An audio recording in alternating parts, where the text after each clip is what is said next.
Ketemu lagi di Sofina Talks, You Are Loved. Dan hari ini saya kedatangan seorang tamu yang sebenarnya waktu versi dulu kita live IG hadir tapi putus. Iya. Putus dong kita Sinyal. waktu itu 1,5 tahun yang lalu tuh. Iya. Signal putus, terus pas gua mau telepon lagi nggak bisa. Waktu itu gua lupa lagi ngapain. Soleh Solihun. Pepita Ensan, terima kasih. Teh apa ini enak sekali loh. Enak ini kan? teh apa? Teh apa? Kan gua tadi iya, nanya. namanya apa? Kalau di menu apa namanya? Jangan ditanya. Oh enggak, menunya namanya sehat-sehat. Oh, sehat. Bagus ya, namanya mendoakan yang baik-baik. Iya, ini teh sebenarnya lahir dari tradisi waktu itu resep nenek gue. Terus pas pandemi, kan orang banyak yang sakit. Oh. Jadi lahirlah ini. Supaya sehat-sehat. Iya. Enak nih, gue lagi tenggorokan agak-agak ini. Nggak enak ya? Iya, enak nih. Ini. Gimana?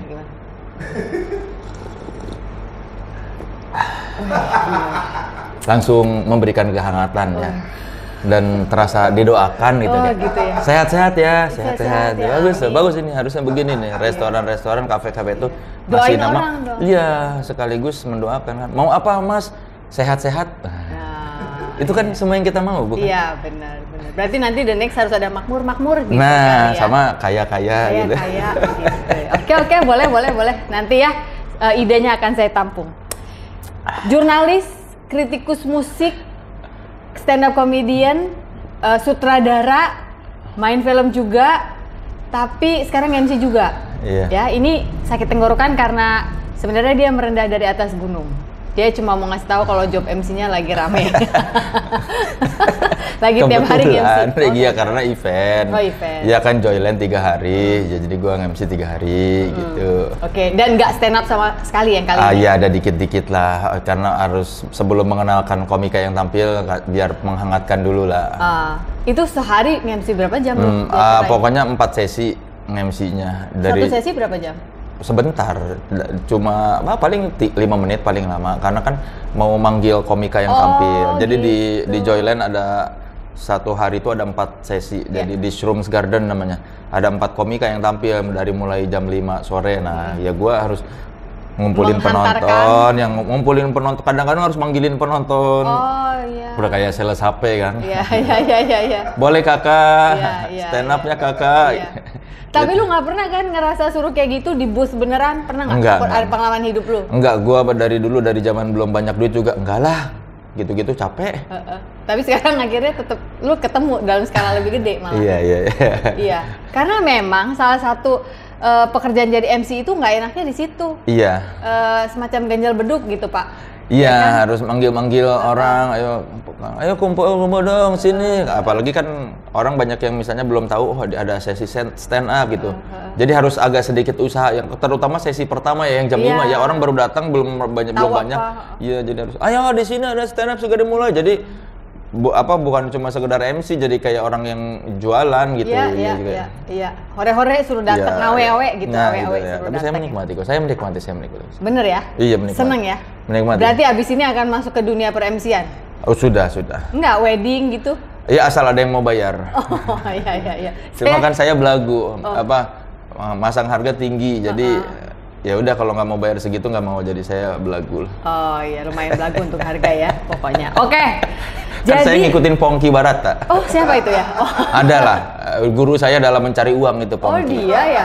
Dia tuh kayaknya bagus sekali perhitungan uangnya, jadi inspirasi saya dalam bekerja ketika memutuskan harga-harga, saya ingat formulasinya dia. Ya, apa yang akan Pongki Barata lakukan. Oh gitu. Itu yang saya tiru gitu ya? Iya, kayaknya Pongki cukup komersil deh, dia mengkapitalisasi dirinya dengan baik ya.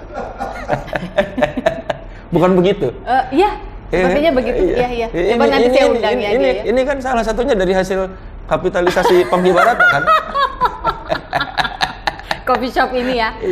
Oke, pemirsa, jadi tadi ya, pemirsa YouTube Sofina Talks sudah lihat bahwa ini yang namanya Soleh Solihun. Belum juga disuruh apa-apa, udah melucu itu ada di dalam setiap sel dalam darahnya, sepertinya begitu ya. Cuma yang gue tahu, lu kan sarjana Vkom ya? Iya, sarjana Unpad. komunikasi Unpad. Dari dulu emang udah tahu kepengen masuk journalism atau lu enggak sesuai yang keterima ini?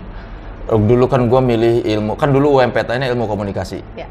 Waktu gue milih ilmu komunikasi itu karena nggak tahu mau, kan gue sekolahnya IPA. Pas UMPTN harus IPC biar lebih banyak kemungkinannya. Pilihan opsi. Opsi pertama milih teknik geologi ITB karena kesannya gagah kan, batu-batu gitu, laki banget lah ya adalah. Bukan pertimbangan pendidikan. Akademis. Bukan, tapi karena kayaknya gagah deh geologi ITB gitu. Laki banget. Iya. Terus pilihan kedua biologi Unpad. Kayaknya nggak terlalu susah belajar biologi gitu, kayaknya ya, nggak sesusah kimia atau fisika gitu. Terus nanya ketiga, gue tuh bingung. Satu kali pas pulang dari les SSC ya, Sony Sugema College. Oh serius, lu ikutan itu juga? Iya, di Bogor ada baru pertama buka tuh SSC itu tahun 97. Oh, lu masuk ya, sebagai salah satu murid pertama? Pas lagi buka buku panduannya ada tulisan ilmu komunikasi. Terus kayaknya ini enak nih kuliah ya, cuma ngomong doang. Udahlah, pas gua IPC milih itu. Ternyata yang lulusnya malah ilmu komunikasi. Jadi lu milih hanya karena ini kayaknya enak? Iya, kayaknya gua ngebayangin tuh. Bayangan lu? Kuliah tuh cuma ketawa-ketawa, ngomong-ngomong, ini kayaknya menyenangkan nih kuliah. Kuliah cuma enak ngomong-ngomong, oke. Kenapa lu bisa mikir itu? Emang lu udah lihat mata kuliahnya atau lu mikir komunikasi itu? Enggak, karena kan komunikasi kayaknya tuh ngomong-ngomong doang nih, kayaknya enak nih, seru nih. Lah emang lu dari SMA udah seneng ngomong-ngomong? Ya biasa aja, tapi gua kayaknya ini kayaknya nggak susah nih kuliahnya nih. Gua tuh males belajar. Lu males belajar tapi IPA SMA-nya pinter. Iya, karena katanya kalau IPS lebih kan kata orang tua IPA lebih gini, kalau mau masuk kuliah lebih gampang IPA gitu. Ya zaman dulu lah stereotip IPA ya kayaknya. Plus nilai gue juga cukup buat IPA, terus kayaknya IPS tuh ngapalin. Gue tuh sebenarnya ngapalin males, ngitung-ngitung males. Jadi lu tuh mau jadi apa sebenarnya? Iya, gue tuh pengennya senang-senang aja gitu. Tapi uang banyak gitu. Itu alangkah itu bukan mimpi kita semua ya? Iya, makanya ya kan semua berawal dari mimpi. Iya, pengen banyak senang, duit banyak, ya, banyak makan, nggak mau gemuk gitu. Prinsip gua tuh salah satu cita-cita hidup gua adalah banyak waktu luang tapi tetap banyak uang. Banyak waktu luang tapi banyak uang. Percuma banyak uang kalau tidak banyak waktu luang. Kita tidak bisa menghabiskan waktu bersama keluarga. Padahal kita nyari uang buat siapa? Buat keluarga. Iya. Tapi kalau kita terlalu banyak waktu buat keluarga, tidak ada uang, kasihan keluarga, tidak bisa dihidupi. Makanya idealnya banyak uang tapi banyak waktu luang. Selama ini lu kalau punya uang berarti dipakai buat keluarga atau lu? Ya pakai buat gua dulu sih. Kan gua kepala keluarga. Oh iya. Sebagai kalau kepalanya bahagia, kan bisa membahagiakan. Yang penting bahagia. Jadi bukan happy wife happy life lu teh ya. Aduh Teta, kamu karunya di rumah dia ngabisin duluan. Ya kan dia tahu lah gue yang paling boros di antara Teta. Gue yang paling banyak belanja. Lu belanja apa? Kaos band, vinil. Tapi ya gitu, gue tuh belanja banyak tapi nggak kelihatan. Ya orang nggak ngerti gitu. Kayak pakai kaos nih, orang taunya kaos hitam doang, kaos band. Orang nggak ngerti, nggak tahu bedanya apa gantinya. Padahal gue kaos band ada hampir 500, tapi kadang orang nggak tahu gue ganti baju kalau yang nggak ngerti ya. Jadi sebenarnya percuma gue tuh keluar duit banyak tuh buat orang nggak tahu juga. Iya, nggak bisa pamer juga, orang nggak ngerti ya. Iya, kayak gue mah ya belanja cuma ke kaos sama ke vinil, udah coba itu. Ini kaos lu hari ini apa? Blondie. Yang blondie ini lu punya berapa biji yang blondian? Lupa lah, banyak. Iya banyak. Pokoknya pasti beli dari luar negeri tuh? Enggak, banyak di Bandung, Jakarta juga kan sekarang udah mudah kaos-kaos impor, kaos lokal. Kalau zaman dulu thrifting? Ngapain baju bekas dibeli?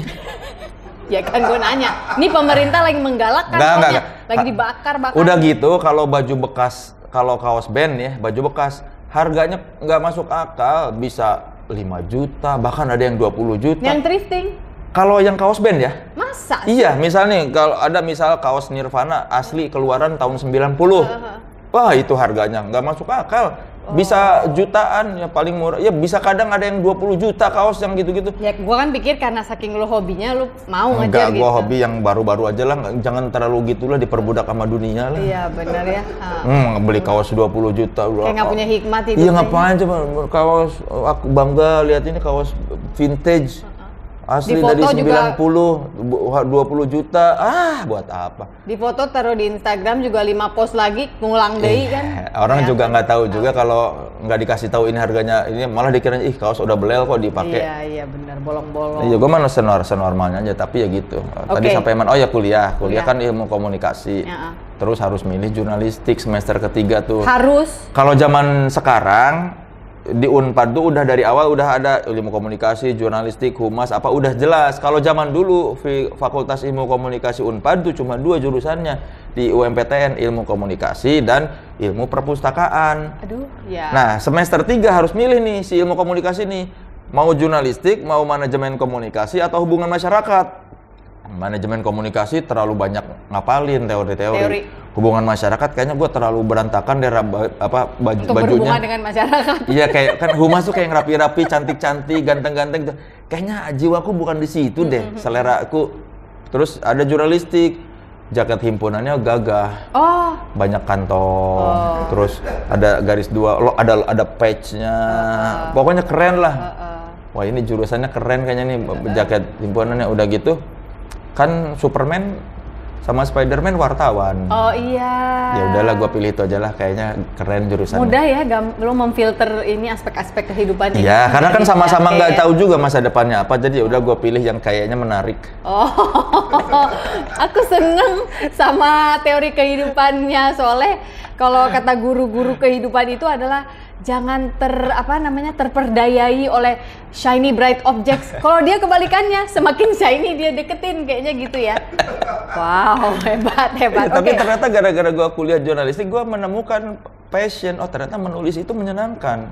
Sebelumnya lu nggak sadar menulis itu menyenangkan. Jadi lu betul-betul belajar nulis ketika. Iya, di jurnalistik itu gua ada satu dosen yang mengajarkan gua menulis itu, namanya Pak Sahat Sahalatua Saragih. Dia itu ngajar 4 mata kuliah, penulisan artikel, terus wawancara, teknik feature, sama pelaporan mendalam. Nah, skill jurnalistik gua itu, skill menulis dan bagaimana gua bisa mewawancara orang, ya salah satunya dari Pak Sahala itu. Sekarang masih ngajar si Bapak? Udah pensiun. Iya. Menurut lu kenapa dia dosen yang enak? Dia menyampaikannya lu bisa mengerti kah? Selain dia menyampaikannya bisa mengerti, dia juga praktisi. Dia wartawan suara pembaruan. SP. Ya, Batak-Batak kan. Batak-Batak. Terus antara 2, Batak-Batak kalau nggak di SP di Sinar Harapan dulu. Iya, ya kan? Itu. Nah, dia di suara pembaruan. Terus dia ini mengajarkannya tuh pinter. Dia gini nih, memaksa kita untuk membaca. Hari ini misalnya Senin nih, ketemu mata kuliah dia penulisan teknik wawancara. Nanti dia tolong baca buku ini, ditulis ringkasannya tentang apa buku itu, bagaimana pendapat Anda tentang buku itu, sampaikan kritiknya.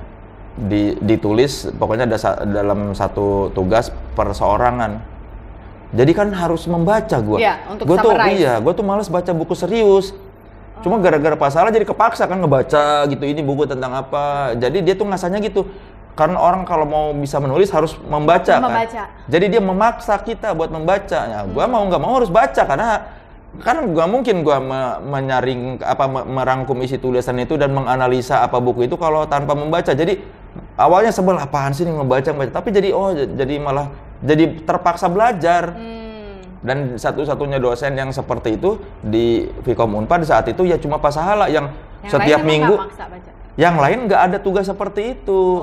Cuma teori. Iya, biasa aja konvensional. Nah, cuma Pak Sahala yang ngajarinnya gitu. Nih, baca bukunya, silakan cari bukunya ke kakak senior atau kalau enggak ada fotokopi ke saya gitu.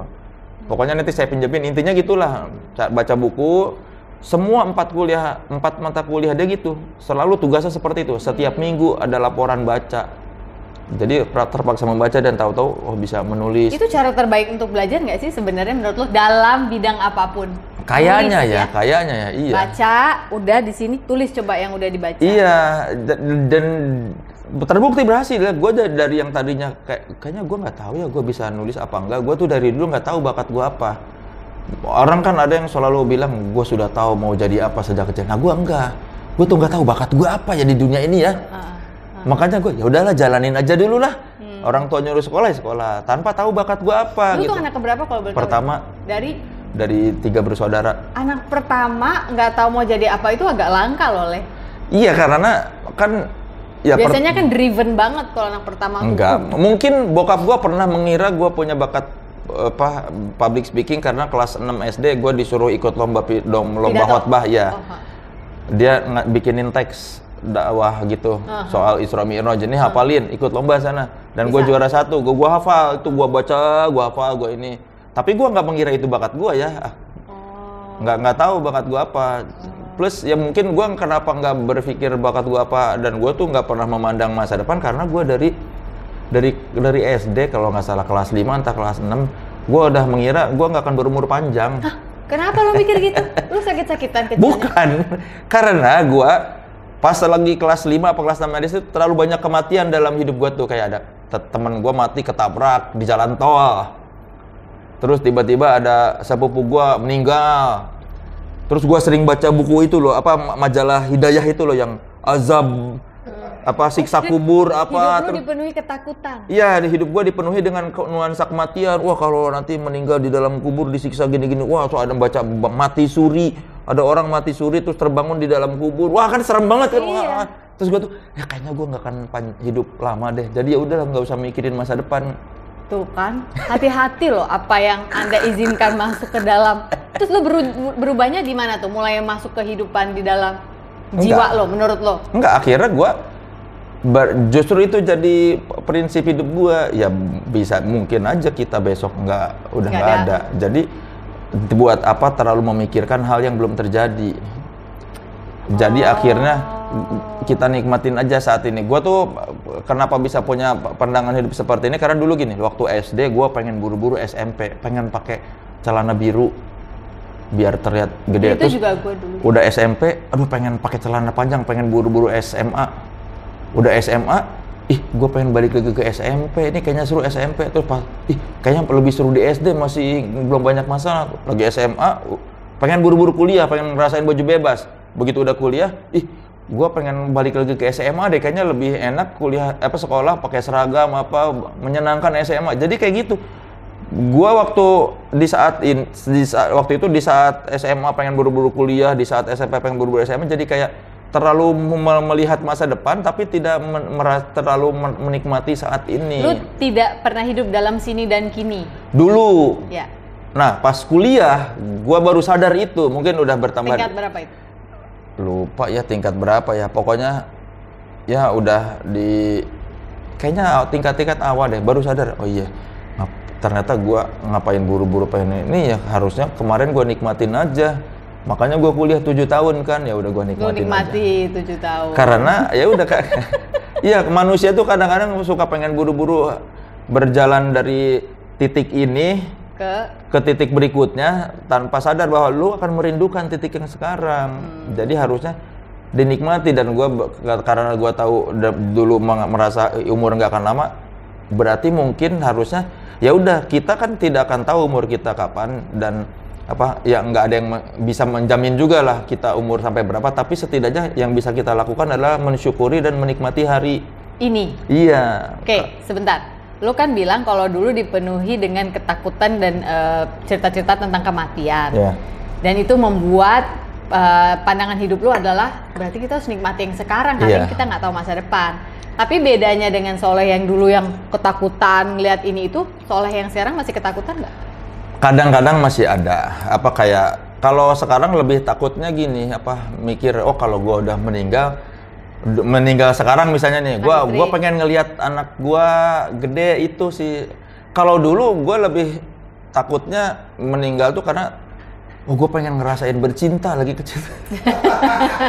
Kok gua masa belum ngerasain udah? Iya lagi kecil. Gitu. Wah umur gua kayaknya nggak akan nyampe nih, sampai tua nih gua nggak akan nikah. Aduh gua pengen ngerasain nih berhubungan badan, tapi kan dosa kalau belum nikah. Jadi kayak kayaknya gue tidak akan bisa merasakan. Kalau dulu lagi kecil gitu pikirnya, aduh Gua pada penasaran tuh. Ini lu lagi serius kan cerita ini? Iya beneran, gue dulu berpikir gitu. Aduh, umur gue nggak akan panjang, berarti gue nggak akan nikah. Ya, gue nggak akan tahu rasanya bersenggama. Anjir, mending bersenggama bisa. Oke, buat nggak buat anak-anak muda kadang-kadang bingung dia bersenggama itu apa, berhubungan suami istri. Iya, kalau sekarang lebih mikirnya, oh gue ya kan kalau ternyata meninggal sebelum anak gue gede dan ya gue kan pengen melihat lebih ke itu sekarang, lebih ke kayak. Tapi lu tahu kan lu bisa minta. Minta apa? Ya sama Allah dong, sama Tuhan. Iya, tapi kan boleh request lah. Enggak, tapi justru itu karena gue sadar kan prinsip gue sudah tahu bahwa yang namanya jodoh, umur itu sudah ditentukan dan tidak ada yang bisa menambah atau mengurangi. Jadi yang bisa kita lakukan adalah menikmati. Kalau sekarang mungkin kalau sekarang gue udah punya anak, jadi meskipun gue tidak melihat masa depan dan gue tidak tidak terlalu meyakini bahwa akan panjang, akhirnya gue prinsipnya gini, oke, ada kemungkinan umur kita tidak akan sampai besok, jadi apa yang kita lakukan supaya anak gue hidupnya terjamin. Nah, jadi gue lebih mikir gitu. Gue memang tidak buat gue tidak memikirkan, tidak mengkhawatirkan masa depan, tapi setidaknya yang bisa gue lakukan, gue punya duit, gue taruh buat tabungan anak. Jadi lebih terencana. Iya, lebih terencana dari pandangan hidup seperti itu yang tidak memikirkan masa depan. Oke, kita tidak terlalu mengkhawatirkan yang belum terjadi, tapi kan boleh bersiap-siap. Misalnya, oke, kalau seandainya hidup gua tidak panjang, anak gua belum selesai sekolah, gimana biayanya? Akhirnya gitu gua sekarang, dapat duit kerjaan, gua tabungin, ini buat kuliah anak, ini buat, jadi minimal kalau ada apa-apa, ya anak gue bisa hidup gitu. Iya. Dengar-dengar ngomong-ngomong soal kerjaan waktu kemarin pandemi ya, di saat semua orang susah, katanya lu malah kaya ya? Alhamdulillah ada. Gue tidak merasakan stres pandemi ya. Karena katanya waktu itu karena Soleh itu udah mulai dengan podcastnya dan YouTube-nya, tiba-tiba banyak company yang mau hire lu ya sebagai apa, host? Ya, host. Akhirnya kan ada tuh si Authenticity, gara-gara itu kan hikmah pandemi, kan brand itu tidak bisa campaign off air ya, jadinya dialihkan ke digital. Iya, ya gue yang ke ini rezeki, terus ya ada dari provider tiba-tiba ngasih kerjaan, jadi online semua tuh. Ya buzzing apa gitu, terus ya menyenangkan. Nggak sebagai host, kalau buzzing sih nggak host nggak. Kalau yang sama si provider ini sama Indosat ini, gua bahkan pekerjaannya tuh bukan cuma buzzing, datang ke mereka lagi bikin apa, datang ngapain? Datang aja. Terus ngapain? Ya nyapa aja lah, kan mereka ada namanya project collaboration nih. Si Indosat ini IM3 mengumpulkan sekelompok musisi buat bikin lagu di puncak nih. Yang pertama nih waktu pandemi awal-awal 2020 nih. Ya, ada 7 musisi bikin lagu buat IM3 namanya Project Collaboration. Terus gua tiba-tiba diundang ke situ, ngapain? Ya datang aja lah, menyapa-nyapa aja. Meramaikan. Iya. Meramaikan. Iya, gua datang sebagai soleh-solehun terus menyapa-nyapa orang lagi bikin lagu, udah aja. Cuma berapa jam, terus gue pulang, posting, udah gitu. Enak ya? Enak, sampai sekarang kerjaan paling enak tuh sama Indosat itu IM3. Gue kadang-kadang datang, tiba-tiba ditelepon sama orang Indosatnya, lu ngapain besok? Gue kerja sore, ya siang mampir dulu lah ke sini, ngapain? Ya datang aja dulu lah. Oh gitu. Makanya saya cinta IM3. Oke. Hey IM3, aku sama Pongki temennya Soleh yang di Bali. Kita juga hobi nyapa orang. Boleh lah, jadi, boleh. Kalau perlu ya kita juga bisa nyapa. Boleh dong. IM3 silakan loh ini disponsori. Enak itu, ya sama itu si Authenticity kan. Karena ya alhamdulillah ya, gue tidak merasakan stres pandemi. Orang kan banyak yang stres ya. Wah apa gitu. Kalau gue pertama pas waktu pandemi nggak kemana-mana, gue seneng, gue mah nggak harus jadi kan sebelum pandemi kan malam minggu suka Teta, ayo kita jalan-jalan kemana, ngajak jalan anak, gue tuh cuma pengen rebah-rebahan nonton TV gitu. Gara-gara pandemi kan tidak boleh keluar, jadi gue bahagia kan. Oh lu kaum rebahan itu? Iya, gue seneng. Yang orang stres, gue mah enggak. Oh iya, setuju, gue juga kaum di rumah. Iya, plus ya udah pas ya ada hikmah pandemi dapat itu podcast di Authenticity sampai sekarang udah mau berjalan season 4. Wow.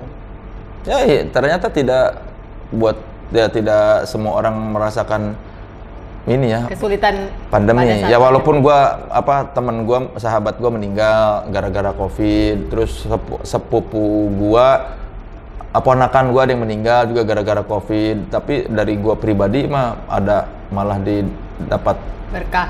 Iya, berkah pandemi kan dapat pekerjaan sampai sekarang. Menarik ya, bagaimana orang itu berbeda-beda caranya mereka memandang sebuah hal. Terutama barusan saya lihat soal pandemi, ketika orang susah, soalnya bisa melihat dari arah lain bahwa ya memang susah, ada saudara yang meninggal, tetap ada dirundung sedih, tetap ada, tapi di sisi lain kok berkahnya juga ada. Jadi Soleh ini, kalau gue boleh menyimpulkan lo setelah kita ngobrol berapa menit ini, termasuk orang yang mengenali anugerah ya, mengenali, karena gini, banyak orang udah dikasih, kalau nggak mengenali kan nggak bisa menikmati. Karena apa ya, gua baru menyadari belakangan tuh yang guru ngaji bilang, kan ada ayat di Quran tuh yang bilang, kalau kau mensyukuri nikmatku, niscaya akan kutambah nikmatmu. Tapi kalau kau kufur nikmat, niscaya azabku sangatlah pedih. Jadi makanya menurut gua kita tuh harus bersyukur. Oh, dapat apapun, waktu gaji gua jadi wartawan cuma 5 jutaan sebulan, gue syukurin.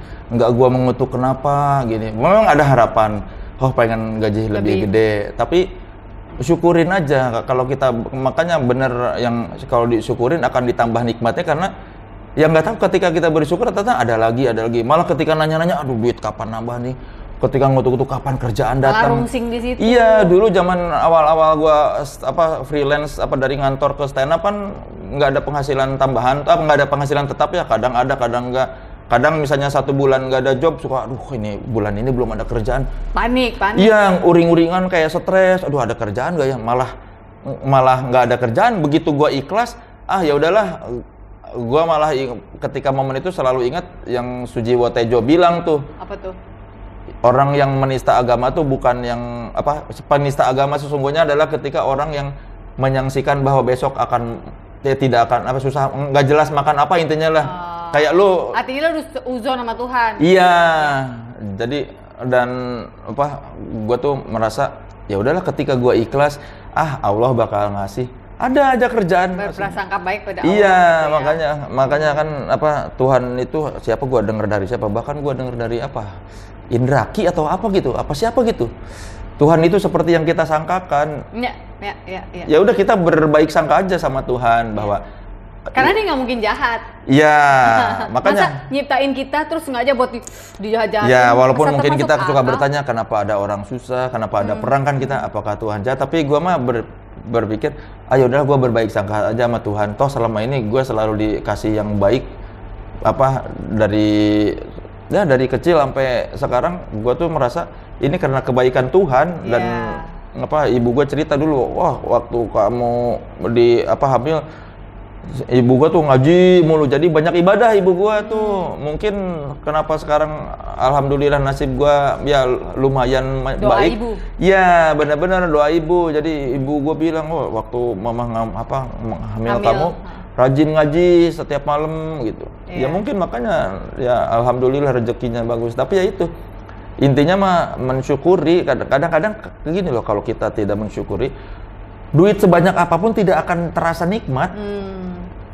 Kan banyak sedikit tuh relatif ya. Banyak uang buat gua belum tentu banyak uang buat siapa. Tapi sedikit uang buat gua belum tentu sedikit buat siapa. Kan banyak kecil tuh tergantung ukuran. Ya. Tapi bagaimana kita mensyukuri itu kan bisa kita maksudnya. Soal mensyukuri itu mudah. Soal gimana kalimatnya? Banyak kecil itu relatif, tapi bagaimana kita menyikapi memilihnya, bagaimana kita memilih untuk menyikapi yang kita dapatkan itu loh yang menurut gua berpengaruh. Makanya kayak gua dulu waktu di wartawan gaji 5 juta, cicilan rumah 3,6, sisa kan tinggal berapa? Iya. Ya disyukurin aja, gua masih lebih baik dibandingkan orang-orang yang tidak di gerobak misalnya, yang tinggal di kolong jembatan. Ya. Terus ketika gua stand up nggak sepi job, terus zaman gua wartawan gaji sebulan segitu, sekarang gua sekali stand up bisa lebih dari itu. Jadi disyukuri gitu. Kalau gua akhirnya itu tips apa membuat hidup bahagia dengan bersyukur dan selalu melihat bahwa ya kalau lu selalu membandingkannya dengan yang lebih nggak akan selesai. Yang namanya manusia kan tidak akan pernah puas menurut gue ya, memang selalu. Tapi lu pernah nggak menangkap basah diri lu setelah udah berubah ini ya? Ada saat dimana ada khawatirnya tetap, aduh kayak lu balik ke pola yang lama itu gitu dulu. Kalau sekarang sih udah enggak ya. Enggak. Jadi lu udah cukup stabil dengan pola. Iya, berapa tahun belakangan sih. Waktu awal-awal stand up sih suka ada gitu, masih suka aduh sampai wah ini gua gimana. Soalnya kan cita-cita banyak deh. Lu misalnya mau sutradarain film, lu mau bikin project apa. Salah satu film pertama lu mau jadi apa itu lu sutradarain bareng sama Monty. Iya. Salah satu sutradara dan produser favorit gue sebenarnya, Mas Monty. Itu kan cita-cita lu. Katanya itu film tentang kisah hidup lu. Berarti lu yang tulis gitu. Jadi maksud gue secara konseptor pun kan ide lu banyak. Pasti kan kalau kata anak sekarang BM banyak mau ya nah kan? Itu justru gua tuh tidak banyak mau. Oh lu nggak BM? Gua tuh itu bukan cita-cita gua bikin film apa enggak. Gua nggak pernah. Cita-cita siapa dong? Bukan cita-cita itu mah kesempatan yang datang ke gua ambil. Gua tuh nggak ada yang, makanya mungkin jeleknya gua tuh tidak punya ambisi. Makanya lu lempeng. Lu termasuk lempeng nggak? Karena menurut gua selama mengenali lu lempeng banget gitu. Iya, gua tuh nggak, kalau ada orang yang terpacu melihat orang lain lebih sukses, aku harus lebih sukses dari dia. Kalau gua, ya alhamdulillah lah buat dia. Ya alhamdulillah pun lu flat, maksudnya untuk nggak gue happy banget buat lu gitu, enggak kayaknya lu jangan gitu. Terlalu kita tuh kalau mendapatkan kesenangan jangan terlalu bahagia menyambutnya. Kalau kita mendapatkan kesedihan jangan terlalu juga jatuh menghadapinya. Harus ya biasa aja. Orang Jawa loh itu filosofi. Apa itu Bapi? Filosofi orang Jawa yang kayak gitu. Yang kalau seneng jangan kesenengan. Kalau ya itu apa? Kalau nggak salah gue pernah dengar ada ustadz juga yang ngomong gitu. Kita tuh sebetulnya apa itu Sabadio? Sakmadyo itu sesuai pada porsinya. Gue soalnya kan gue pernah ngelihat siapa ustadz yang ngomong gitu.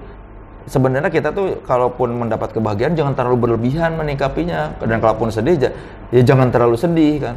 Jadi kadang gini loh, kalau kita terlalu seneng nih, sih gitu, terus tiba-tiba setelah itu hilang tuh kayak hampa kayak lu menaruh identitas lu pada hal itu. Iya, kayak misalnya kita mau jalan-jalan, wah aku senang sekali, terus ternyata pas udah lewat, kok kayak hilang lagi. Iya. Intinya mah dinikmati, kayak oke, kita sedang senang-senang, alhamdulillah, gua bisa misalnya bisa jalan-jalan, wah seru ya jalan-jalan, tapi jangan terlalu yang wah gitu. Gua kalau untuk itunya sih gue merasa di umur gua yang sekarang ini ya udah cukup bisa mengendalikan, jadi nggak terlalu happy. Apalagi sejak 2016 kan kita pindah ke sini dan aku slow down banget gitu kehidupannya. Tapi untuk hal-hal yang misalnya ya warung kopi gue tuh sepi misalnya 3 hari, gue tuh masih suka gini sih ya. Iya, memang kadang-kadang kalau untuk kesedihan atau kekecewaan kan kita lebih susah ininya ya. Tapi gue belakangan ya mungkin karena udah tambah umur juga kali, kadang ngerasa karena bener yang dibilang apa semua itu sudah ada yang ngatur, kadang-kadang kita baru merasakan hikmahnya berapa. Iya, jadi akhirnya gue ya udah sabar aja lah, siap nanti juga kita bakal tahu hikmahnya berapa tahun kemudian. Memang hikmah itu tidak segera datang ya, persoalannya dengan hikmah tuh itu butuh waktu sampai kita menemukan hikmah. Iya, dia nggak datang iya, kita nggak mungkin ingin. Abis kekecewaan besoknya langsung ada hikmah. Jarang. Pasti butuh waktu buat iya ternyata hikmahnya gini. Tapi akhirnya gue karena ini lagi mungkin banyak hal yang dulu lagi kecil cuma slogan-slogan atau cuma ayat-ayat yang didengar tidak terasa ke hati, baru belakangan gue menyadari kayak misalnya ada ayat di Quran yang bilang di balik kesulitan ada kemudahan. Dulu tuh kayak apa sih di balik kesulitan ada kemudahan, tapi setelah menerima dan ikhlas, oh iya memang, dan ternyata benar di balik kesulitan itu pasti selalu ada kemudahan. Kalau kita dengan ikhlas menerimanya, kita bisa bahkan kalau kita santai malah terlihat solusinya ternyata begini. Atau kita juga jadi tidak terlalu menghadapi kesulitan itu jadi tidak terlalu berat, jadi tidak mengganggu yang lain. Iya. Kalau kita udah keburu rumek malah nggak kelihatan kalau ada celah ya. Gitu dan katanya kan Tuhan tidak akan memberi masalah yang tidak bisa diselesaikan sama kita kan. Jadi seberat apapun persoalan itu sebetulnya kita bisa menyelesaikannya. Iya. Justru kita di stretch untuk lebih kuat Iya. lagi untuk lebih bisa lagi gitu ya. Ya mungkin ya udah berjalan bertahun-tahun kali ya, jadi baru kerasa yang begitu. Kalau dulu mah memang gua nggak seperti ini, belakangan aja berapa tahun terakhir yang merasakan. Berarti lu merasa hidup lu semakin kesini semakin flow, semakin Iya, cair gitu. iya. Walaupun dari dulu udah agak cair yang misalnya gua nggak mikirin jauh-jauh, tapi sekarang tuh makin ya nikmatin aja lah. Lu simple man nggak kalau menurut lo? Lumayan. Lumayan. Saking simpelnya kadang-kadang Teta suka marah. Baru gue mau nanya. Gue baru mau nanya ke Teta nih. Bagaimana Teta menghadapi lu? Wah, gua terutama kalau mau traveling ya pasti berantem mulu. Gua tuh sebel kalau bawa barang banyak-banyak. Nah, dia tuh suka marah. Kamu harus persiapan dong. Jangan misalnya 4 hari bawa baju 4 hari lebihin, atau kalau misalnya anak bawa anak. Iya. Itu karena saking simpelnya gua suka berantem kalau soalnya kamu kok nggak mau maksudnya kayak nggak mau ribet atau apa gitu, kayak pengen yang gampang-gampang aja, itu yang sering bikin senewan. Menurut dia lo oversimplify, menurut lo overcomplicate. Iya, jadi kayak enggak lah, enggak ribet, justru jangan ke sana, santai aja, simpel aja. Nah, menurut dia ya, namanya mama-mama. Iya, maksudnya kayak, dan menurut dia udah nggak ribet bawaannya, menurut gua itu masih banyak bawaan itu. Jadi ya itu kadang-kadang terlalu simpel itu bikin masalah. Iya, dengan orang lain yang belum paham, apalagi istri ya. Iya. Nah, kalau Teta lu ketemu di mana dulu? Di kampus? Di kampus. Dia juga Vkom? Iya, dia jurnalistik, adik kelas gua. Oh, adik kelas berapa? Beda 6 tahun. Wah, rajin ya. Soalnya nyatronin ke bawahnya. Jauh loh itu. Iya, kan gua juga kenalnya pas udah lulus, gua dipanggil lagi ke kampus ngasih kuliah umum gitulah, sharing-sharing. Bukan asus, sharing gitulah, ada dosen teman gua udah jadi dosen. Ayolah sharing dong soal media, ya udah gua sharing. Testimonial. Ya, pokoknya ketemulah sama dia di situ, kenalan, ngajak undang ke makrab jurusan. Walaupun makrab guys, itu iya. kayak pensi zaman sekarang, tapi namanya malam keakraban. Walaupun sebetulnya pas gua kuliah, dia masih udah ada gitu. Kan gua 2004 lulus, Teta kan 2003. Tapi gua nggak kenal pas gua kuliah. Oh, justru setelah itu. Iya, waktu setelah lu diundang. Iya, setelah jadi waktu lulus. ngajar lu ngeliat ada yang shiny bright object. Enggak, di justru tengah bukan dia di ruang kelas itu. Iya, pokoknya gua beres ke ngajar di dosen tamu itu, dia datang ngundang, Kak, ini undang makrab himpunan jurnalistik. Nah, baru kenal di situ. Terus langsung. Dulu juga gua yang bikin gua naksir bukan karena ya memang cakep ya, tapi yang bikin gua suka tuh karena pas gua lihat dia datang pakai sepatu Vans dan nggak pakai kaos kaki, terus kayaknya ini anak kayaknya nggak ribet ya kayaknya gitu. Pikiran gua kan, wah kayaknya ini bukan tipe-tipe cewek yang dandan repot rempong gitu. iPad teh? Ya sama aja ternyata kalau udah apalagi kalau udah ini ya makin dewasa ya makin dandan gitu kan. Iya dong. Iya kan. Skincare apa? Iya, maksudnya kalau mau berangkat kan make upan apa. Iya. Itu kayak kalau setiap dia make upan, wah ini tidak seperti yang kubayangkan dulu. Iya. Kau tidak sesimpel yang kubayangkan. Iya, ternyata tidak ada perempuan simple kayaknya ya. Bisa tuh. Iya, gua baru sadar belakangan, secuek-cueknya perempuan pasti dia seneng mau minimal dandan lah ya. Iya. Ngomong-ngomong guys, kalau audio ini masuk, karena ini kita syutingnya di hari dimana di Bali sedang terjadi melasti, yaitu sehari sebelum pengerupukan, sebelum nyepi. Nah, nanti aja diterangin atau mungkin Google aja lah. Iya, browsing lah pokoknya, browsing upacara lah. agama lah. Ya, orang lagi lewat ya, jadi biar paham maksudnya apa. Oke, tapi gini, di tahun berapa tuh ya, lu sempat dapat penghargaan Anugerah Adiwarta 2007. Sampurna. Itu lu nulis tentang apa? Kok bisa Jadi gue di itu? Playboy nulis tentang komunitas Aksara. Aksara Records kan, Ya, komunitas Aksara. yang di Kemang itu kan? Iya, intinya ngebahas soal komunitas itu. Sama satu lagi tulisan gue ada yang tentang majalah musik. Menunggu matinya majalah musik. Itu dulu Itu di tahun berapa lo? 2007, tapi itu skripsi gue dari 2004. Kok Gua lo udah sarikan. bisa melihat itu akan terjadi? Ya kan dari berdasarkan skripsi gue, tidak ada majalah musik yang bertahan lama, semua mati. Ya kan, untuk bikin skripsi itu, kok lo bisa berpikir bahwa one day majalah musik akan mati? Iya, itu gue lama bikin skripsi sekali. itu karena gue pengen jadi wartawan musik. Jadi gue dari sejak kuliah sejak gua kuliah jurusan jurnalistik, gua tahu kayaknya gua bisa nulis. Ya udah, gua pengen jadi wartawan musik aja karena gua cuma suka baca majalah musik. Gua nggak suka baca berita politik atau apa. Jadi gua sejak gua jurnalistik itu gua baru tahu kayaknya gua bisa deh jadi wartawan. Ya udahlah, gua jadi wartawan musik aja lah. Iya. Makanya gua selalu berlatih yang topiknya musik dari zaman kuliah. Gua nulis berita, belajar berita, belajar artikel, wawancara, semua topiknya musik. Pas skripsi pun gua meneliti majalah musik. Dari Aktuil sampai 2002 lah, pokoknya dia 2003-an gitulah. Selain karena gua pengen tahu, juga gua pengen kenal sama wartawan-wartawan musik senior, minimal kayak mengenalkan diri. Dan siapa tahu gua terjun ke situ, gua udah ada ilmu nih, dan udah ada networknya udah mulai terbangun lah, minimal kenal sama senior-senior. Jadi lu udah mau ngebangun network dari situ ceritanya. Nah, intinya tuh gua berita skripsinya gua jadiin tulisan. Satu lagi ada tentang aksara, waktu itu di Playboy ada ini lomba, pokoknya submit dong ini buat lomba Anugerah Adiwarta. Ya udah gua masukin, ternyata dua-duanya finalis. Yang menang yang aksara. Lumayan waktu itu, yang juara 1 dapat 18 juta, juara 3-nya dapat yang pokoknya juara 2 itu masih single kan waktu itu? Iya, 3 juta. Jadi dapatlah gua duit 21 juta. Mendadak berasa kaya dong sebagai... Lumayan gua kumpulin, tak tahu itu kan 2007, 2 tahun kemudian duitnya bisa buat DP rumah. Serius? Iya, kan itu tuh gua DP rumah tuh 2009, ngeredit rumah.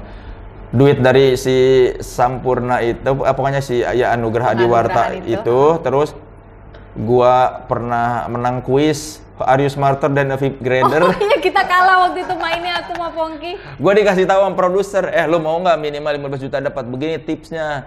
Jadi dikasih tahu, lu ambil yang ini, lu minimal lu bakal menang kalaupun lu salah. Jadi gua ngikutin cara dia. Lumayan tuh duit dari Anugerah Adiwarta itu, terus Are You Smarter. Terus pokoknya sampai ada yang gua jual kamera lah, akhirnya dapat gua 50 juta lah buat DP rumah. Gua minta bokap gua 10 juta, ada 60 juta. Dulu rumah gua 300 juta tuh. DP-nya tuh kalau nggak salah 60 juta. Terus gua bilang sama bokap, minta 10 juta dong buat DP. Abis ini gua nggak akan minta lagi kalau buat apa-apa. Kawin pun gua cari sendiri nanti gimana. Ya udah bokap gua nih 10 juta, ya udah nggak. Jadi 60 juta lu DP-in, tapi waktu itu lu udah pegawai ya? Pegawai, jadi makanya di Rolling Stone. Bisa lolos kan kredit lu? Iya, itu pun lolos karena dinaikin di HRD, gajinya ditulis 13 juta. Oh gitu. Gua bilang HRD, Bu tolong tulis gaji saya 13 juta, kan yang orang banknya temen gua. Terus berapa yang gua butuhkan supaya di approve sama atasan lu? 13 juta cukup lah, ya udah 13 juta. Nah, pas dimasukin ke banknya, si bank syariah, terus atasannya teman gua nanya, ini benar wartawan gajinya segini? Iya Pak, dia udah bos di kantornya.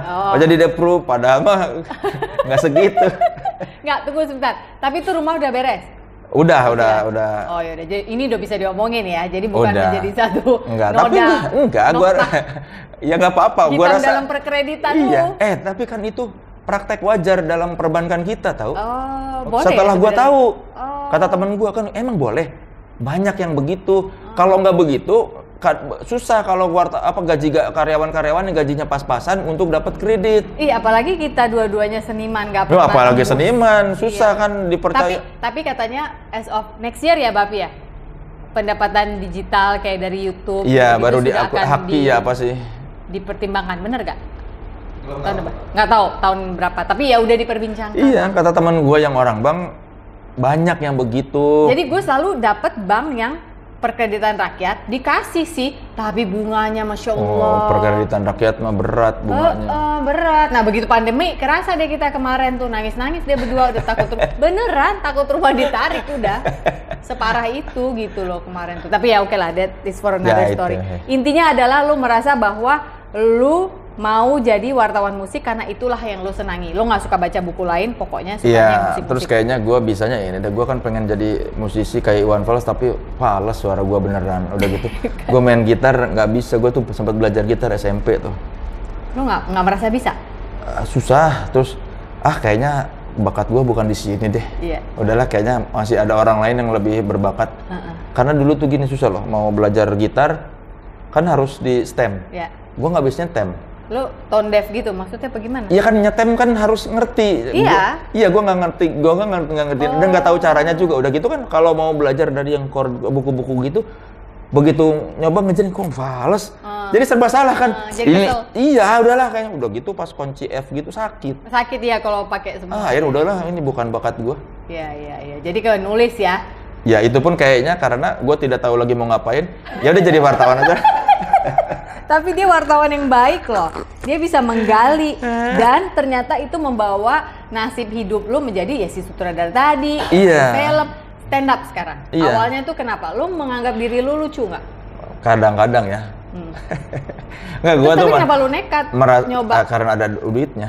Oh, easy ya dengan lu tebakannya. Ya jangan terlalu rumit lah iya, gitu. hidup mah. Oke, awalnya ada ngajakin stand up. Oh, ada duit. Ya udah gue coba deh. Terus ada lagi ya udahlah. Nah, waktu itu kan tapi kan di dalam diri lu pasti ada lah sedikit kayaknya gue bisa nih. Gue cari-cari bahan tuh dari mana? Gua mah cari-cari bahan ya yang pengen diomongin aja. Gua mah memang tidak punya teknik sebetulnya. Gue tuh contoh yang tidak terlalu baik buat seorang stand up comedian karena gue nggak ngerti teknik. Jadi gue tuh kayaknya ngomongin ini lucu deh. Terus ternyata iya lucu. Kalaupun enggak, ternyata enggak.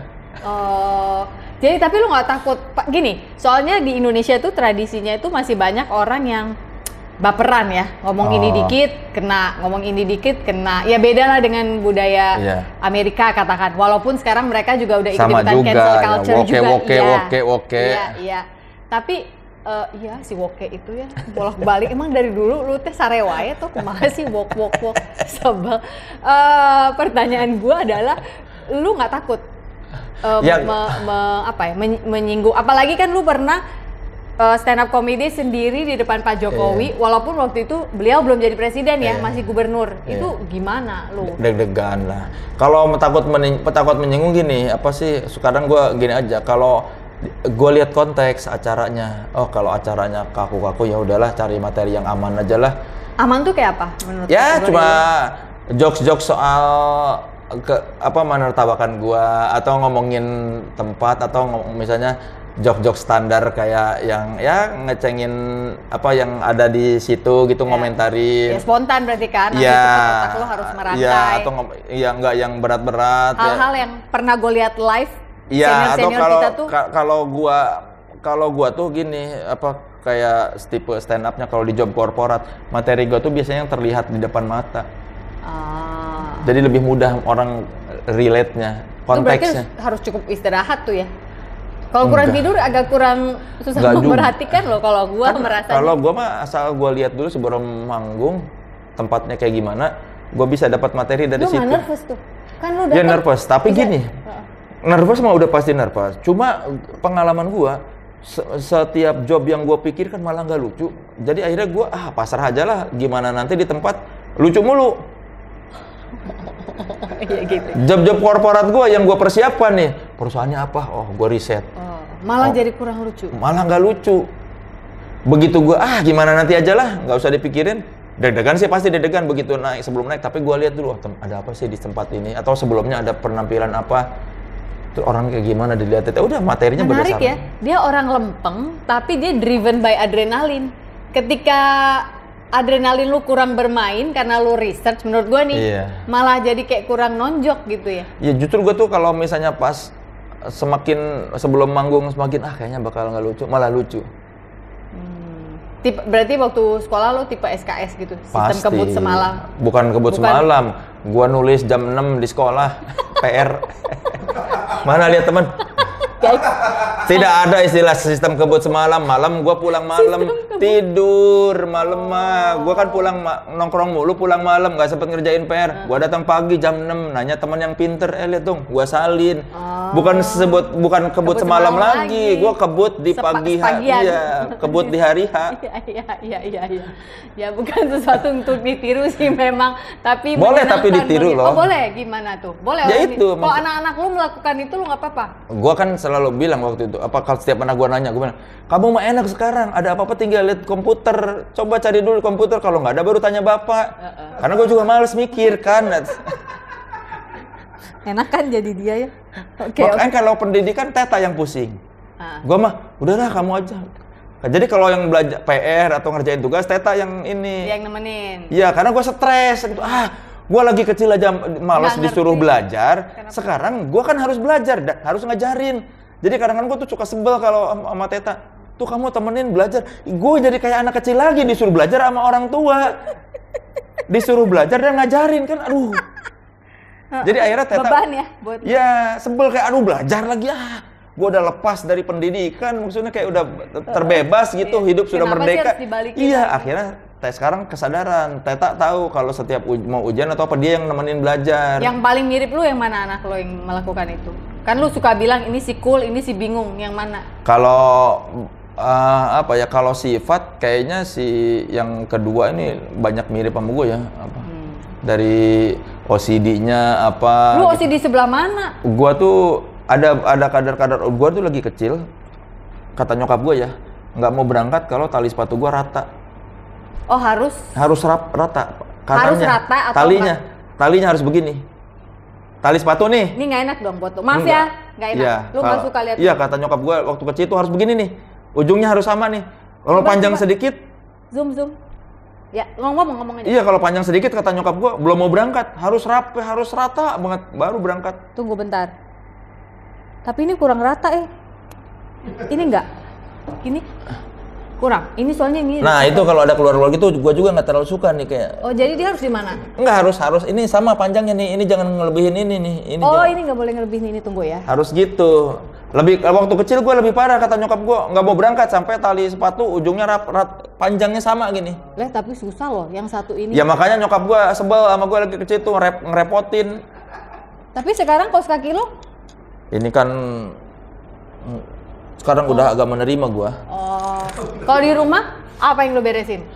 Oh gue mah Untuk kadang-kadang OCD lu istri gue suka marah. Misalnya tamu lagi ada, gue udah cuci piring. Nanti dong gak enak masih ada. Misalnya ada teman-teman lagi pada ngumpul, gue cuci. Gue tuh nggak suka lihat berantakan. Oh, Pengen iya. rapi gitu. Oh, iya, Kayak misalnya makan di meja makan di situ, udah sini, gue cuciin, biar rapi. Nah, gue juga suka gitu. Gue nggak suka kalau misalnya makan terus di situ ada piring-piring kotor. Oh, lu nggak balak ya ternyata orangnya? Enggak, gue tuh rapi. Oh, rapi berarti bersih nggak? Karena ada orang rapi Bersih. aja tapi nggak bersih, maksudnya kurang higienis gitu. Lu Bersih. termasuk yang higienis. Oh, kata nyokap gue dulu bahkan gue tuh keluar selalu pakai sepatu mulu lagi kecil. Oh. Sekarang nurun karena gue nih kalau yang anak gue yang pertama masuk ke WC umum terus ada hitam-hitam bekas kaki. Gue nggak bisa. Nggak mau dia, Gua nggak suka bisa. bapak nggak mau itu. Iya. Lu nggak bisa ke WC kotor dong berarti? Sekarang gue udah bisa karena kan gue yang penting ada air lah, kan gue siram-siramin dulu. Ih, gue nggak bisa lah. Kalau gue udah tahap menerima, gue udah sedikit berkurang OCD-nya. Gue tuh sering kayak salah satu OCD-nya kan kalau gue mau berangkat keluar rumah, gue periksain lagi kunci. 2 kali ya? Iya, terus kadang-kadang udah berhenti, wah cekrek terus gue dorong lagi, terus Iya. kadang-kadang udah di mobil pun gue ngeliat lagi. Bener nggak tadi udah? Iya, udah kekunci belum ya? Iya. Ih, itu kayak aku ya, Bapi ya. Kalau udah masuk mobil kan kita pagarnya karena nggak ada mbak di rumah kan kita pakai elektrik. Udah ditutup, mobil jalan, gue bisa nyuruh dia mundur lagi. Siapa tahu belum rapet pagarnya bisa gitu. Itu mengganggu buat dia sebenarnya. Iya. Iya kan? Lu kayak pengen ngecek kan? Iya, kayak gitu suka pas udah lewat di mobil tuh yang lihat rumah rapot enggak ya? Iya ya. Adik-adik lu nggak gitu? Enggak kayaknya. Walaupun gue sekarang udah agak santai, kalau ada ini miring, udahlah nggak, kalau miringnya nggak terlalu parah, ikhlasin aja. Walaupun kadang-kadang aduh, kalau cuma satu misalnya kalau frame-nya satu, gua beresin. Kalau udah terlalu banyak yang kumpulan foto gitu miring, udah biarin aja lah, anggap aja konsepnya miring. Tapi berarti si OCD itu tidak bisa diparalelkan dengan perfeksionis. Lu bukan perfeksionis. Enggak, gua nggak perfeksionis. Gua kalau bikin show stand up aja, panitianya si krunya pada santai. Apa kayak kalau sama lu bang nggak stres kita karena lu nggak nanya-nanya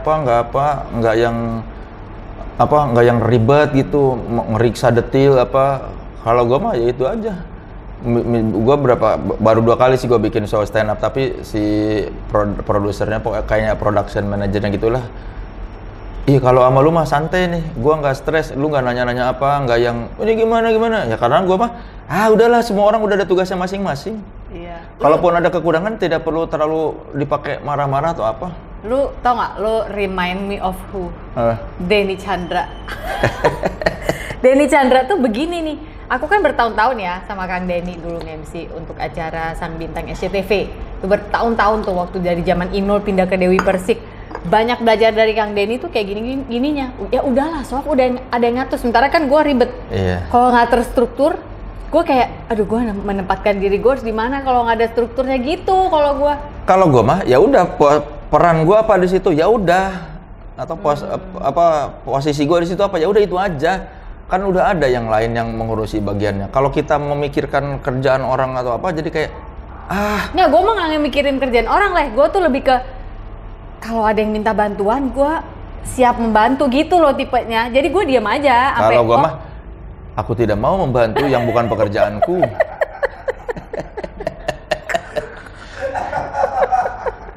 Ponky Barata juga kayaknya sepakat dengan itu ya.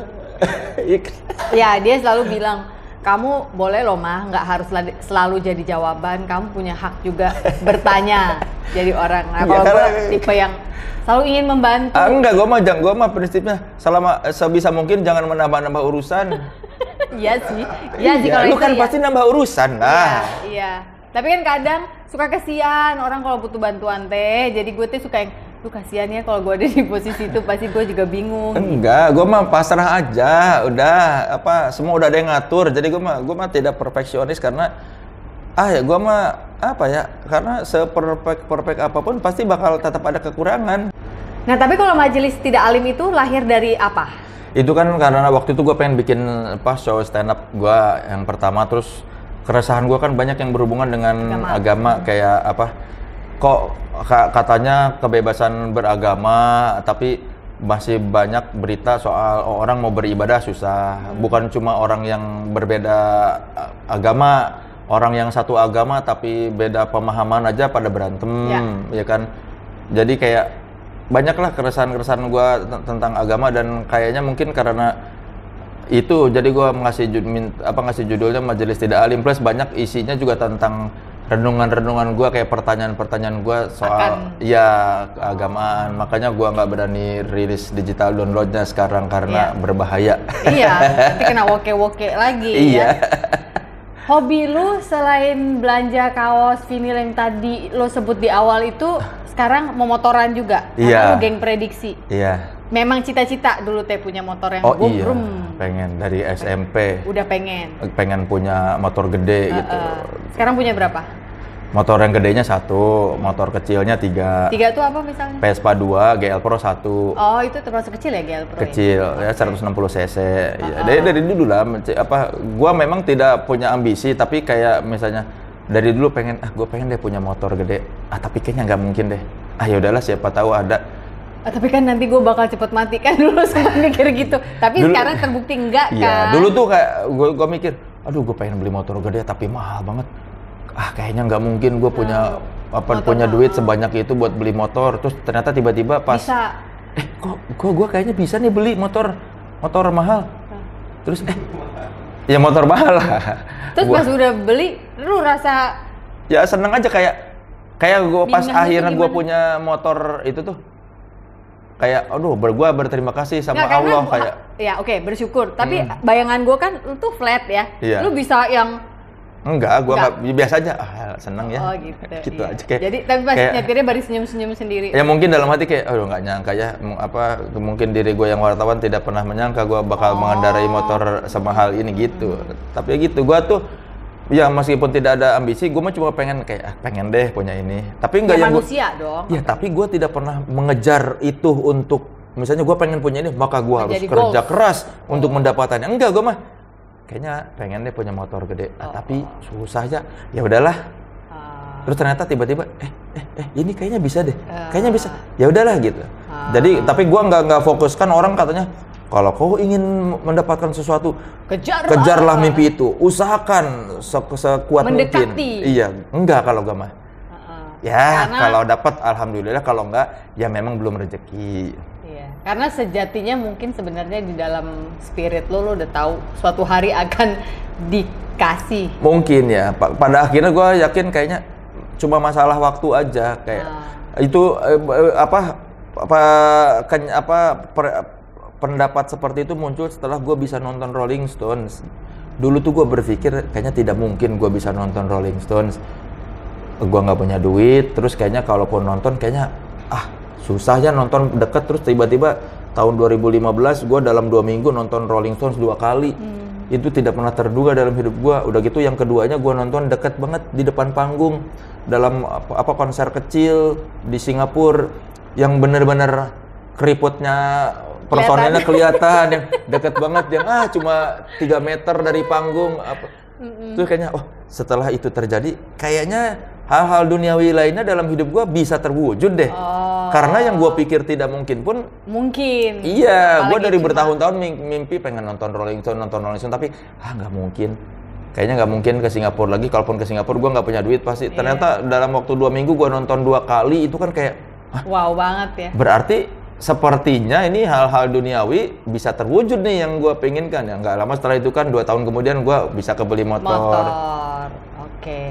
Oke. Menarik ya cara pandang hidup seorang Soleh ini. Nah, prediksi harus itu begitu kan ngobrol di sini ya, harus ngasih insight ya. Enggak, gue seneng ngorek-ngorek orang. Banyak hal-hal yang menurutku gue tuh kayaknya malah kita nggak sangka ada di orang ini keluar gitu loh. Tadi kan penggemar Shopee Navi Talks kan menginginkan kan hal-hal insightful seperti itu. Berikan. Iya. Wah, ini inspirasi sekali. Oh, iya. Awas tuh ya, marahin mama-mama loh. Iya, tapi kan ayo ngaku. Segmennya Shopee Navi Talks gitu kan yang ingin dicerahkan. Iya. Terima kasih Mbak Sofi, aku tercerahkan. Ayo ngaku deh. Iya. Iya kan, memang positioning Shopee Navita kan gitu. Iya, itu mungkin karena buku. Iya, tapi kan lu juga tidak sengaja membentuknya ke arah situ kan, tokoh perempuan yang inspirasional gitu ya. Yang kayaknya hebat banget. Iya, yang ingin menginspirasi orang kan. Aku deh. Iya, waktu itu gue akuin karena gue merasa ketika gue melewati masa-masa hidup yang kayaknya gelap ya, gue suka mikir gini, ini kenapa ya gue ditaruh di sini teh, disuruh cari apa sebenarnya gitu. Bagaimana, apakah cukup inspirasional saya? Bolehlah dia diundang 5 episode lagi, cukup inspirasional dia. Oke, lu diprediksi itu terus main motoran sama siapa itu isinya Gading lah, Andre, siapa? iya, Andre. Ronald. Oh, Andre juga boleh tuh ya Papi ya kita undang ya, udah lama tuh Andre tahu lah. Andre tapi tuh, sibuk dia. Iya kalau dia, tapi jarang ke Bali dia. Andre tuh menurut gua salah satu orang yang menurut gua kenapa dia rezekinya bagus ya. Selain dia berbakat, dia tuh baik beneran. Loh memang, kan iya. gue syuting sama dia sinetron 1,5 tahun. Iya, kita bisa merasakan ketulusan dia. Menurut gue ya, kita pas gue lihat, anjir orang kaya banget. Bukan cuma lucu, tapi baik. Kan ada yang lucu, tapi sama orang nggak. Sengak. Ya ini mah enggak, bener. Makanya gue lihat, ini mah rezeki orang baik. Lu cocok main sama Andre? Ya cocok, karena gue dari zaman belum akrab pun, si Andre tuh orang yang kita rasakan tulus. Ya. Kan dia senior, terus tiba-tiba kan kita misalnya sebagai bintang tamu diundang stand up komedian baru berkarir, terus tapi dia tuh tidak yang menganggap dirinya senior, dia nggak ada nuansa senioritas, dia menyambut gitu dan bener terasa tulus ramahnya tuh. Maksud gua dia sebagai seorang pribadi, makanya Andre is a friend sih memang. Iya, makanya pas gua lihat tuh ini kaya banget nih orangnya, tapi ya itu dia tipe orang kaya yang kalau kita lihat kaya kita nggak akan sebel. Kan ada yang orang kaya anjir kaya tapi nyebelin kan. Kalau ini kan biar makin kaya deh lu soalnya menyenangkan gitu. Iya, kalau ini mah kaya ya udah aku tidak iri sama dia karena dia orangnya baik. Iya, dia orangnya baik. Siapa lagi? Ada Vincent, Desta, Ronald, Tepi, terus si Gading. Katanya lu sering ditanya-tanya apa? Sama orang-orang lu sama Desta kurang cocok. Iya, belum akrab. Bukan kurang cocok, belum akrab aja. Oh, belum akrab. Des, kenapa? Iya, emang belum cocok aja kita. Oh, iya.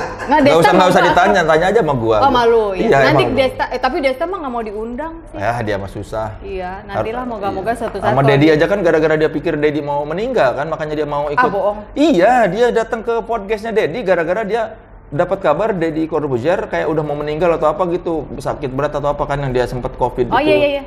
Makanya Desta mau datang ke dia karena gitu. Nggak enak tuh, ibu merasa bersalah. Iya. Itu. Oh, itu alasannya. Dia kenapa sih nggak mau syuting podcast? Sibuk banget. Tahu. Enggak, kayaknya dia emang begitu aja kan, nggak tahu gue juga. Oh ya udah, nanti coba ya, siapa tahu. Nggak usah ditawarin Bianda. Gue mah tawarin aja orang gue temenan kok sama dia. Susah ya? Iya, sama Dedi juga kan dia temenan, tapi berkali-kali minta. Gitu ya? Iya. Coba deh nanti kalau iya gue berhasil nanti gue foto bareng terus gue tunjukin. Kalau nggak lu pura-pura ke rumahnya dia aja. Terus ngapain? Gue bawa kamera. Langsung ya, tembak ya. Oke, cita-cita lu buat anak-anak lo, walaupun lu bukan orang yang ambisius, pengen ngejar ini itu, tapi sebagai ayah, masa sih nggak ada? Ini gua Vincent sama Desta nanya terus ke gua nggak bisa ngasih jawaban. Nanya apa ke lu? Apa cita-cita lu buat anak lu? Apa harapan lu? Lu belum bisa jawab sampai hari ini? Karena gua setiap gua bilang, gua mah berharap anak gua yang penting jadi orang yang baik, dia ibadahnya rajin dan dia berguna buat orang lain dan baik terhadap sesama. Udah, masalah dia jadi apa, gua aja nggak tahu gua mau jadi apa sampai kuliah, ngapain gua memaksakan. Ya enggak, apalagi tuh nah ibu kan kayak sama lu nggak ada. Kamu nulis nak, kayaknya kamu kan bapak lu dulu gini, bikinin lu pidato, lu juara. Tapi kan dia nggak mengarahkan gua, ayo coba kamu. Oh, nggak ngarahin. Cuma tiba-tiba ikut lomba aja. Ya dia mah mengarahkan gua dulu pengen mengarahkan gua kayaknya pengen jadi ustadz gitu apalah. Karena pengen masukin gua ke pesantren. Iya. Tapi gua ya makanya kalau ditanya cita-cita anak, ya masih kecil lah. Nggak usah dibikinin sekarang, ngapain gua. Biarlah mereka mencari cita-citanya sendiri. Karena takutnya kalau gua pengen apa jadi ada harapan, terus ternyata ketika harapan tidak sesuai dengan kenyataan malah timbul kekecewaan. Jadi menurut gue mendingan ya udah kita lihat aja nanti jadi apa. Yang penting kan general aja dia jadi orang baik, terhadap sesama baik, terhadap Tuhan baik gitu. Jadi ibadahnya benar, hubungan sosialnya benar. Udah itu aja harapan gue sama. Berarti lu di rumah ayah bermain ya sama anak ya. Lu kalau ke Teta yang tegas-tegasnya kalau lu mau buat main-main kayaknya ya. Karena kan gue banyak di rumah. Maksudnya apa? Biasanya kan justru yang jarang di rumah yang buat having fun, yang di rumah yang bikin peraturan harus gini ya, jam segini ini, jam segini. Enggak, gue justru banyak di rumah malah gue membebaskan. Malah kalau Teta datang, ini kok masih main game? Oh gitu. Iya. Karena di rumah yang 9 to 5 Teta ya? Iya, gue kan santai banyak, bisa tidur siang sama anak, antar jemput. Tapi sama gue malah bebas. Kadang-kadang kalau Teta datang, udah jam 6 masih main game. Kalau sama gue kadang-kadang udah biarin aja. Ya, sejam lagi boleh sampai jam 7 gitu, lebih. Iya.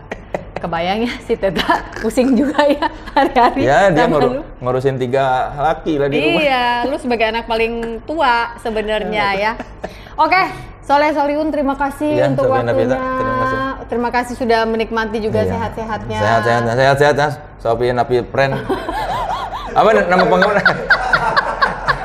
Gue belum punya nama audiens, kasih dong. Masa Safina Pipren?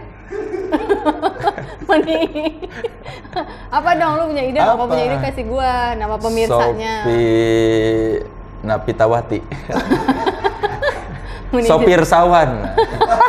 Sopir Sawan. Thank you very much sudah hadir di sini. Terima kasih Sofi Nabita, terima kasih Pepita and Sons, terima kasih Pong Gebar Data, terima kasih kru-kru, terima kasih sehat-sehat. Semoga Anda semua sehat-sehat. Nih saya sudah 2 kali enak hangat. Oke, ya jangan lupa you are loved dan hari ini bukan hari yang baik untuk menyerah. Katakan itu setiap hari. You are loved except by the one who hate you. Astaga.